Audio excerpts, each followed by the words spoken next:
premissa básica para responder a sua pergunta é: sem embalagem não tem comida. Grandes centros são abastecidos por alimentos embalados. Então isso aí já resolve o problema, o impacto é direto.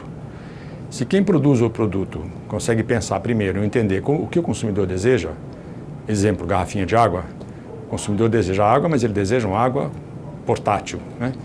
Então você consegue, a embalagem impacta diretamente na satisfação do consumidor. E segundo, se a empresa que produz o produto sabe exatamente que tipo de proteção esse alimento precisa, pronto, o desenho da embalagem está perfeito. Basicamente é isso, sem embalagem não tem comida. As embalagens têm um alto impacto na venda de alimentos e bebidas. Ele é um importante direcionador estratégico, tanto para a comunicação com o consumidor, como também para essa divulgação do produto em si no ponto de venda. Quando a gente fala de alimentos e bebidas, nós estamos falando de duas categorias bastante amplas, que contam com muitos produtos, variedades de produtos, marcas que atuam nesta categoria. E a embalagem, então, que vai caracterizar cada produto e apresentá-lo para o consumidor. É a embalagem que vai explicar qual que é o público-alvo daquele produto, qual que é a ocasião de consumo daquele produto, qual que é a forma de consumo ou de preparo, qual que é a conveniência. Então, são diferentes aspectos que ajudam a criar a proposta de valor daquele produto. E também diferentes elementos que ajudam a criar toda a valorização da marca e entregar e tangibilizar a proposta daquela empresa que está por trás. Então, a embalagem ela é esse elo, e é o elo que cria, de fato, a percepção de valor perante o consumidor.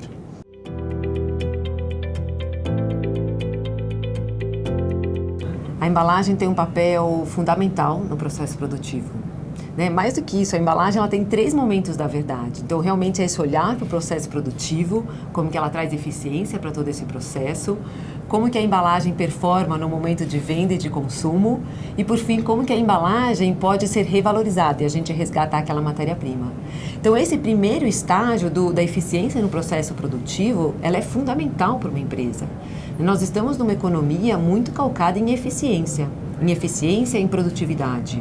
Então, esse olhar para a estrutura da embalagem, para os materiais, para o processo de rotulagem ou de uma codificação em linha, para o processo de envase do produto, tudo isso é fundamental para que você tenha essa melhor performance possível e a empresa possa chegar no ponto de venda com um produto que tenha uma eficiência tanto em custo como em performance. E para que daí, a partir daí, no próximo estágio de venda e de consumo, ele também atenda aos requisitos daquele produto e depois no seu fim de vida. Você está certa, Luciana, mas tem um tempero adicional aí que eu acho que precisa ser posto. Do jeito que estão as coisas, né? Especialmente essa preparação para a manufatura avançada, você pensa nisso, os sistemas se autogerenciam e nós vamos ter a produção em massa de uma unidade, entendeu? Quer dizer, unitização da produção em massa.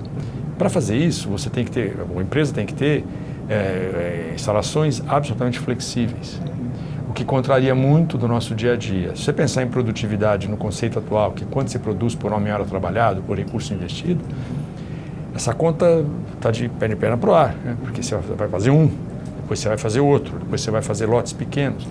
E o que eu digo é assim, se você olhar na rua, dificilmente você vê pessoas com camisas iguais. Você vê com calças iguais por conta do jeans, mas camisas são sempre diferentes. É assim o público, é assim o produto. E se a indústria não se preparar para isso e fazer um pequeno lote, a gente fala isso faz tempo, você tem que ter um pequeno lote, a pequena quantidade, coisas que você consegue atender o seu consumidor. Porque você falou uma outra coisa que eu gosto de dar uma cutucada nisso. A gente fala da eficiência e todo mundo fala da eficiência, mas não fala da eficácia. Quer dizer, a empresa consegue produzir com uma altíssima eficiência, mas não vende. Ou então tem um lote econômico tão grande que ninguém vai comprar aquilo. É essa discussão que me incomoda e eu não vejo tanta participação. Eu acho que é uma coisa só, Cabral. Eu acho que está tudo interligado e essa é a beleza, eu acho que do grande desafio que é o nosso setor.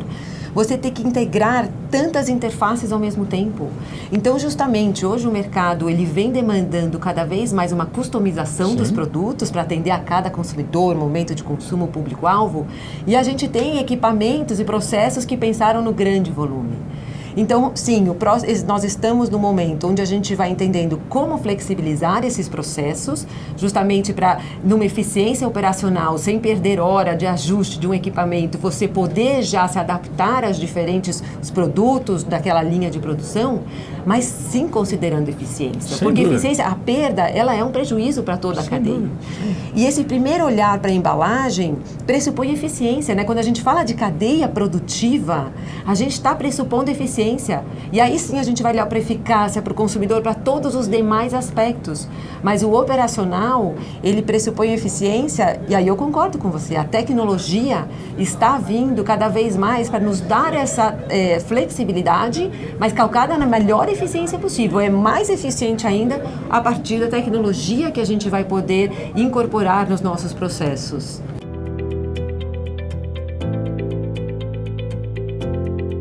Então, de fato, ele tem que entender qual mercado ele vai atender, qual que é a dinâmica desse mercado que ele vai atender e qual a estratégia que ele vai usar para atender esse mercado. Então, justamente, é um mercado onde ele vai ter que ter essa flexibilidade, é um mercado onde ele vai ter que trabalhar numa sofisticação diferenciada por causa do cliente que ele almeja atender. Então, o primeiro ponto é entender esse mercado, entender esse consumidor desse mercado que ele vai atender, para daí, no momento da definição de quais equipamentos eu vou escolher, que parceiros que eu vou buscar para a minha empresa, que estruturas de embalagens que eu vou buscar aqui, me aprofundar para poder investir, tudo isso está diretamente relacionado ao mercado que ele vai atender, né? Justamente a essa visão holística de todo o sistema que ele vai atender. E aí eu vou um pouquinho mais adiante, né? Hoje, quando a gente fala dessa visão holística, é realmente entendendo também a sociedade. Eu acho que é fundamental para nós, da indústria de embalagens, quando temos essa embalagem tão precisamente desenvolvida nas nossas mãos, entendermos justamente que essa precisão, ela está relacionada a gente atender às diferentes dimensões da sociedade. Então, seja alimentar a sociedade, disponibilizar os produtos com segurança, com conveniência, com praticidade, disponibilizar os produtos que vão trazer mais saúde nutricional para a sociedade, por exemplo, mas também atender aos demais valores, sejam composições de família, sejam estilos de vida, sejam ocasiões de consumo. Então, todo esse olhar tão holístico, ele é fundamental para a gente ir conseguindo e trazendo essa informação de volta e poder especificar qual que vai ser a nossa embalagem, como ela vai ser, por que ela vai ser assim e para quem que ela vai ser assim. E aí eu vou emendar em cima do que você falou, numa fala de um filósofo antigo que me agrada muito, que é o Santo Agostinho. Para você conseguir ter essa visão holística, ele deixa uma frase assim: conhece-te a ti mesmo, né? Acho que a visão holística, a visão sistêmica, parte do momento que eu me percebo como indústria produtora de embalagem, como você falou, eu me percebo nessa sociedade, eu consigo, eu agora estou dizendo, representando a indústria, né? A gente consegue se ver numa perspectiva de tempo.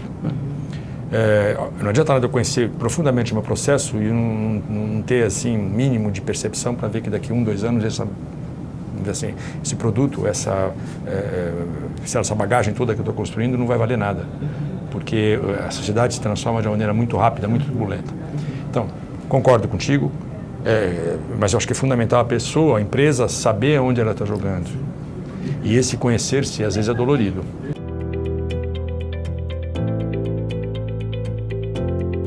Você tem que tomar bastante cuidado ao mudar na estrutura de uma embalagem, justamente para não perder o valor daquele produto. Bingo! Né? Não, a questão é o valor.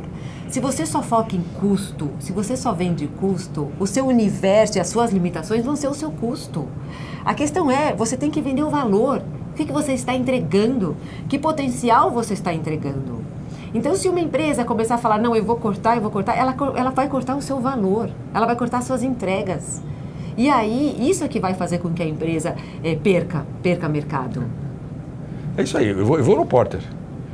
Você tem 2 maneiras de manter a sua posição no mercado, estratégica. Vantagem, estratégia competitiva. Ou é custo ou é valor. Se você vai no custo, só custo, uma hora você fecha. Acabou o negócio, você não gasta mais dinheiro. E você usou uma palavrinha fantástica que é valor. Quanto vale isso? Quer dizer, o que ela está te trazendo de valor? Há um entendimento, o meu entendimento é que há um foco que não é correto hoje, né? Só se fala em custo. Se você olhar mais ou menos um balanço de uma empresa, você pode dizer que, vamos lá, ao redor de 10% do faturamento dela é gasto com embalagem.